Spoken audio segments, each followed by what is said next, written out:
We are now in the 6th week of our Alameda County shelter in place. I am most interested at this point to hear more about how everyone else is doing.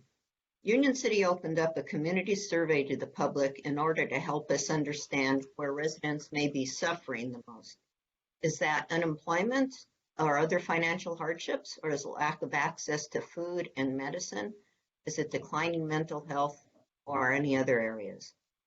The feedback from this survey helps to inform how we respond to the needs of the community at this time. We hope you can take just a few moments to take our survey at our website, www.unioncity.org/coronavirus survey. And you should also check your mailboxes this week for our Union City newsletter. The newsletter contains important resources and information on our food distribution programs, meal deliveries, domestic violence, which nationwide the U.S. Mayor's Conference is saying is on the rise because of everybody shut in, and also our COVID-19 related scams. Check in with your elderly neighbors and family members to make sure they're receiving their copies in the mail as well.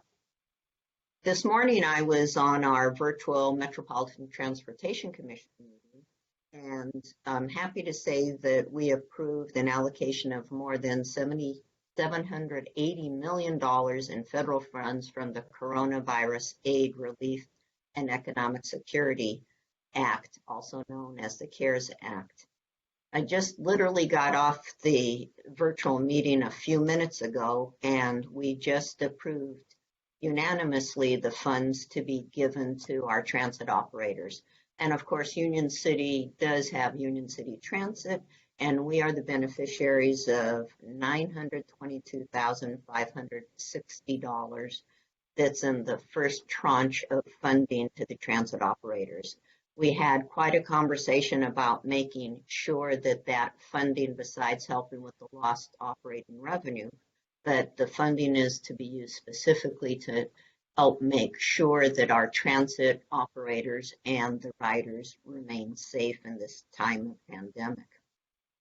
There'll be a second tranche of money that we will be discussing at our upcoming meeting next month to better inform ourselves on how we should be allocating that money to our transit operators that are so important. Part of the conversation was about the equity for the lower income communities to make sure that they are being served because they do depend on this ridership. I also wanted to talk about the topic of face coverings.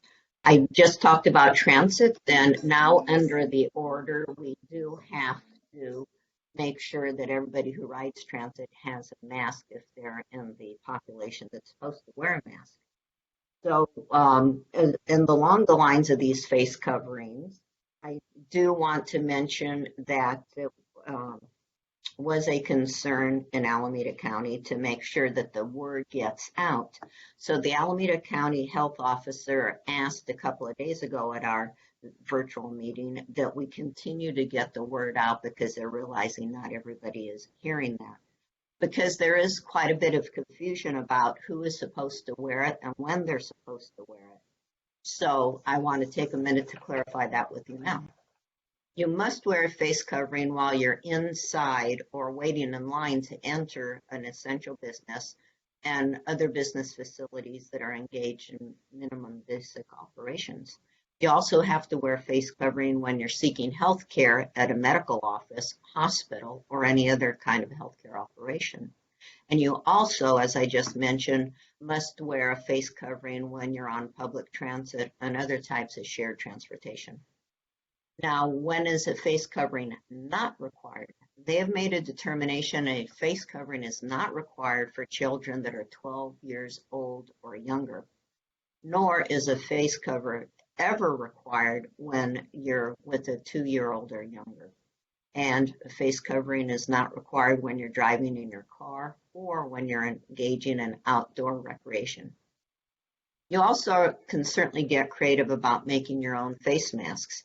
The Center for Disease Control, the website, does contain videos on tips on how to use personal clothing items to make a mask.